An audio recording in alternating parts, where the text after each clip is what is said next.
Salam kerahiman. Hari ini kita ketemu lagi tanggal 20 Januari ya. Tanpa kita terasa udah 20 hari tahun yang baru. Kita akan baca dari 481 dan 482. Kita mulai. Dalam nama Bapa dan Putra dan Roh Kudus. Amin. 481. Hampir setiap pesta gereja memperdalam pengetahuanku tentang Allah dan memberikan rahmat istimewa kepadaku. Oleh karena itu, untuk setiap pesta, aku selalu mempersiapkan diri sungguh-sungguh dan menyatukan diri erat-erat dengan roh gereja. Oh, betapa menyenangkan menjadi anak gereja yang setia. Oh, betapa aku mencintai gereja kudus dan semua anggotanya. Aku memandang mereka sebagai anggota yang hidup dari Kristus, yang adalah kepalanya. Hatiku bernyala-nyala karena cinta akan mereka yang mengamalkan cinta. Aku menderita bersama mereka yang menderita. Tenagaku habis terserap duka ketika menyaksikan mereka yang dingin dan tak tahu terima kasih. Dan kemudian aku berusaha mendapatkan cinta dari Allah sedemikian rupa, sehingga akan mengubah hati mereka yang tidak mencintai Dia, mereka yang secara amat menyedihkan menghujani juru selamat mereka dengan sikap tak tahu terima kasih. 482. Ya Allahku, aku menyadari misiku dalam gereja kudus. Adalah tugasku untuk bekerja keras terus-menerus guna memohon kerahiman bagi dunia. Aku menyatukan diri erat-erat dengan Yesus dan berdiri di hadapannya sebagai kurban penyilihan atas nama dunia. Allah sama sekali tidak akan menolak apapun ketika aku memohon kepadanya dengan suara putranya. Pada dasarnya, kurbanku sama sekali tidak ada artinya. Tetapi ketika aku menyatukannya dengan kurban Yesus Kristus, ia menjadi kurban yang penuh kuasa dan memiliki kekuatan untuk meredakan murka ilahi. Allah mengasihi kita dalam diri putranya. Sengsara pedih yang ditanggung putra Allah terus-menerus menyingkirkan murka Allah. Kita masih di bulan Januari bicara tentang rahmat belas kasih ya, tentang kerahiman Tuhan. Dalam setiap pesta gereja, aku mendapat rahmat istimewa. Ini kembali lagi sharing Suster Faustina pada kita semua. Saya juga dulu ya, kalau ada pesta gereja, ya kalau bisa datang. Kalau nggak bisa ya sudah. Biasanya kan nggak wajib ya. Tapi hari ini Suster Faustina mau memberitahukan pada kita semua bahwa setiap pesta gereja aku mendapat rahmat yang istimewa. Bukan rahmat yang biasa-biasa, tapi rahmat yang istimewa. Oleh sebab itu, aku perlu mempersiapkan diri. Di dalam setiap pesta gereja, mempersiapkan diri dan menyatukan diri dengan roh gereja. Ada banyak pesta, ada banyak perayaan di dalam gereja kita ya. Nah, dengan adanya pandemi ini saya rasa kita juga banyak semakin tahu pesta-pesta, khususnya pesta nama yang diselenggarakan di dalam gereja. Biasanya kita kan ke gereja hanya hari Minggu. Jumat pertama pun ada yang pergi, ada yang enggak. Sabtu pertama pun begitu. Jalan salib pun begitu. Adorasi atau yang lain kalau bisa datang. Kalau enggak mereka juga enggak merasa ada suatu kewajiban, ada suatu kerinduan untuk hadir. Tapi hari ini Suster Faustina kasih tahu justru dia menerima rahmat istimewa pada hari pesta-pesta gereja. Betapa menyenangkan jadi anak gereja yang setia. Betapa menyenangkan. Nah, ini bisa kita lihat juga begitu seringnya anak muda aktif di dalam gereja, mengikuti kegiatan gereja, dan buat mereka itu adalah suatu aktivitas positif yang harusnya kita dukung. Karena gereja kita, paroki kita, masa depan kita semua tergantung daripada anak-anak muda sekarang ini. Mari kita galakan, kita giatkan supaya anak-anak muda itu semakin hari semakin banyak berkecimpung di dalam aktivitas gereja dan terutama menjadi anak gereja yang setia. Khususnya balik lagi tadi ya dikatakan dalam masa pandemi. Dari yang nggak pernah ikut misa harian sekarang setiap hari ada kesempatan untuk misa. Jam 6 nggak bisa, ada jam 5, ada jam 4, ada jam 7, ada yang jam 6 sore. Jadi selalu ada kesempatan untuk bisa ikut perayaan Ekaristi setiap hari. Saya tadi katakan ya, tahu pesta-pesta gereja. Contoh bulan Januari aja. 1 Januari. Pesta Maria Bunda Allah. 3 Januari, Hari Penampakan Tuhan. 10 Januari, Pesta Pembaptisan Tuhan. 18 Januari, Pekan Doa Sedunia untuk Persatuan Umat Kristiani. Ini mungkin kita nggak tahu tadinya ya. Sekarang dengan kita lebih sering di rumah, kita bisa melihat, bisa mendapat banyak informasi dari teman-teman melalui WhatsApp group. Maka kita bisa tahu sekarang bahwa ada Pekan Doa Sedunia untuk Persatuan Umat Kristiani. Tanggal 25 Januari, nanti ada Hari Pesta Bertobatnya Santo Paulus. Tanggal 28 Januari, itu Hari Pesta Santo Thomas Aquino. Jadi banyak ya yang bisa kita pakai menjadi satu kesempatan untuk mempersiapkan diri lebih untuk menerima rahmat-rahmat istimewa seperti yang di-sharingkan oleh Suster Faustina. Hatiku bernyala-nyala karena cinta akan mereka yang mengamalkan cinta. Ini sharing Suster Faustina buat kita semua. Dia bercerita bahwa hatiku bernyala-nyala kalau ada di antara kita, khususnya para devosan kerahiman yang mengamalkan cinta. Dia hatinya bernyala-nyala oleh cinta karena kita mengamalkan cinta. Dia juga ikut menderita bersama mereka yang menderita. Tenagaku habis terkuras, terserap oleh duka terhadap mereka-mereka yang dingin dan tidak tahu terima kasih. Itu juga bukti kepedulian Suster Faustina kepada mereka-mereka yang dingin, yang nggak tahu terima kasih. Tenaganya terserap habis oleh mereka. Karena Suster Faustina sangat rindu supaya mereka juga bisa mengalami kasih Tuhan. Aku berusaha untuk mendapatkan cinta dari Allah. Jadi tadi dikatakan tenaganya habis, terserap oleh duka yang disebabkan oleh mereka yang dingin dan tidak tahu terima kasih. Tapi dia nggak stop sampai di situ, dia nggak pasrah, dia nggak berserah, dia nggak putus asa, tapi dia cari Allah. Dia katakan, aku berusaha mendapatkan cinta dari Allah. Jadi Faustina mencari cinta, kekuatan cinta dari Allah, sehingga dapat mengubah hati mereka yang tidak mencintai dia dan yang tidak tahu terima kasih itu untuk suatu hari nanti dengan siraman cinta yang terus-menerus yang mengalir dari Tuhan, orang-orang yang tidak berterima kasih, orang-orang yang tidak mengasihi Yesus, setahap demi setahap didoakan, dia akan juga mengalami kerahiman Tuhan. Contoh jiwa yang nggak tahu terima kasih. Coba kita refleksi ke diri sendiri.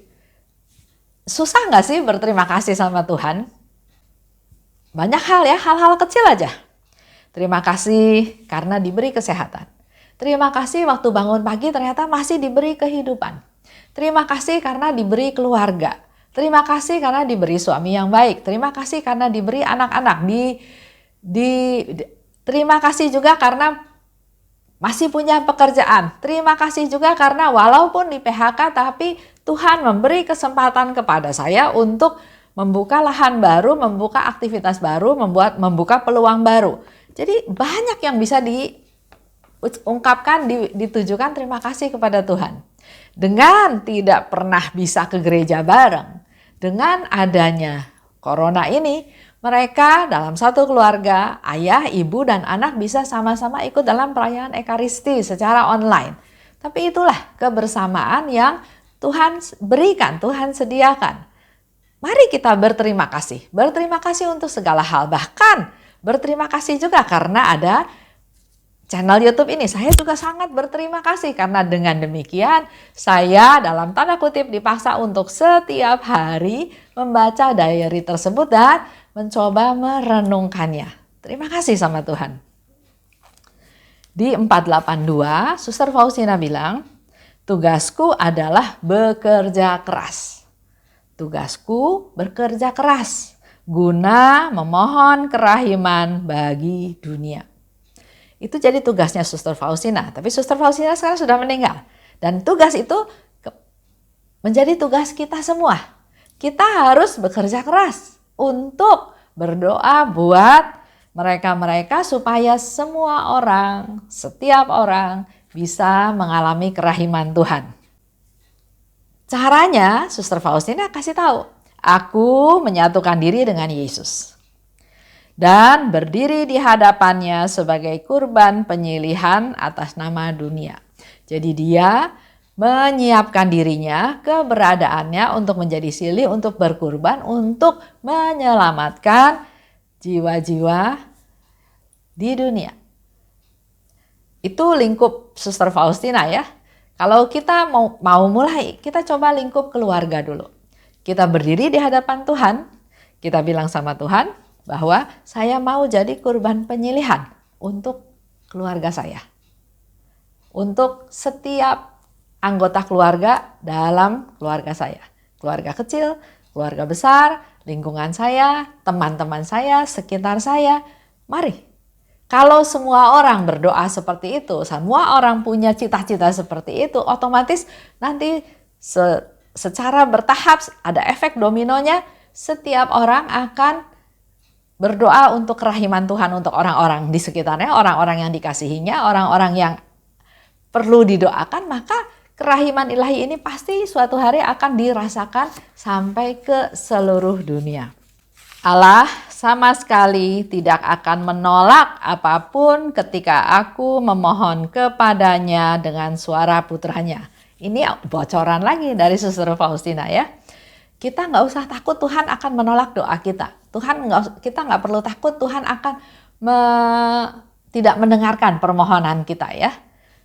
Dengan cara dikatakan apapun aku mohon kepada Bapa dengan suara putranya, dengan suaranya Yesus. Kita mohon kepada Bapa dan Bapa pasti akan mengabulkannya. Bapa tidak mungkin akan menolaknya.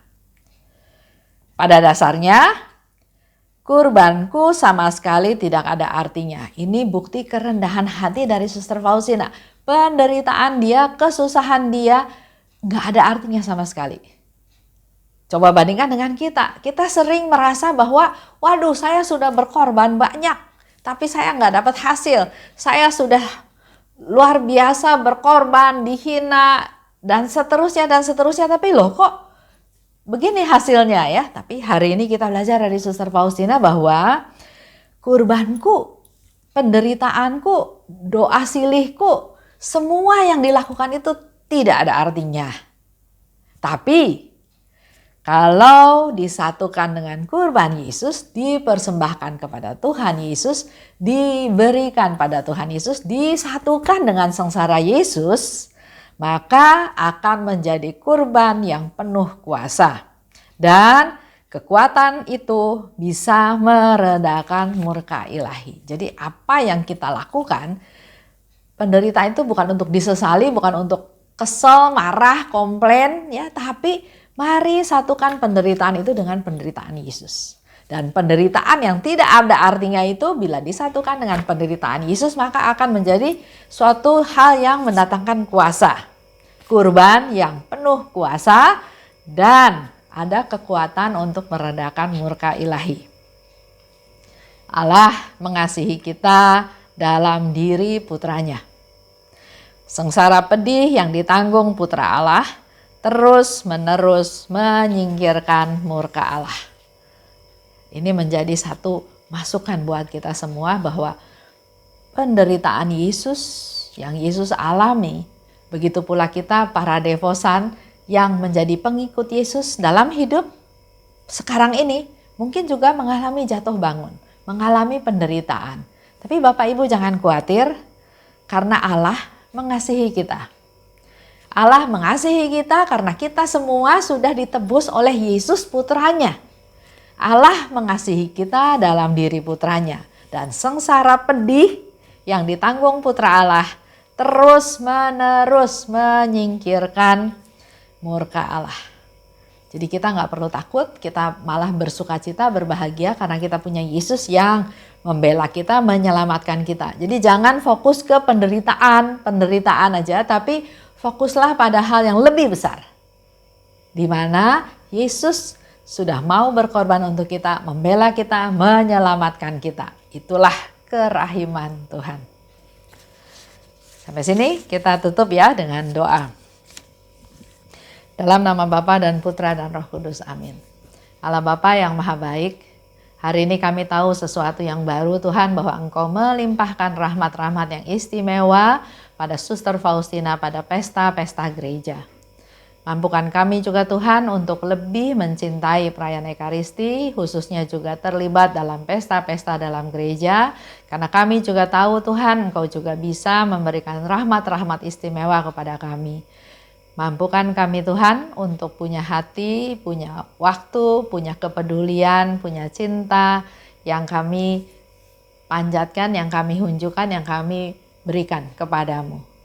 Dan mampukan kami juga Tuhan untuk terus bertahan dalam penderitaan, dalam pengorbanan yang kami alami pada saat ini. Biarlah semua penderitaan, semua pengorbanan itu kami satukan dengan pengorbanan Putramu Tuhan kami Yesus Kristus di salib, agar menjadi pengorbanan yang punya kuat kuasa, punya kemampuan untuk meredakan murka-Mu. Urapi kami Tuhan, keluarga kami, pribadi lepas pribadi yang tidak lepas dari segala dosa dan kelalaian.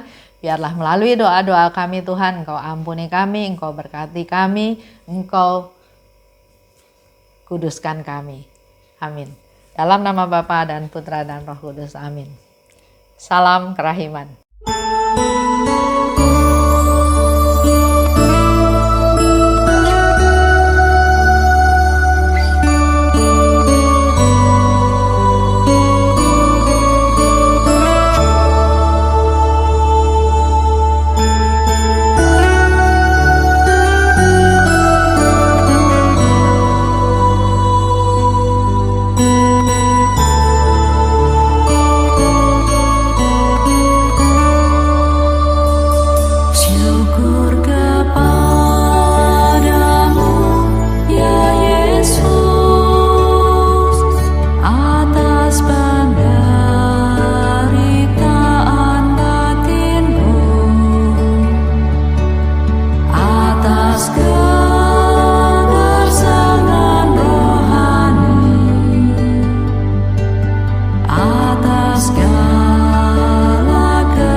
atas segala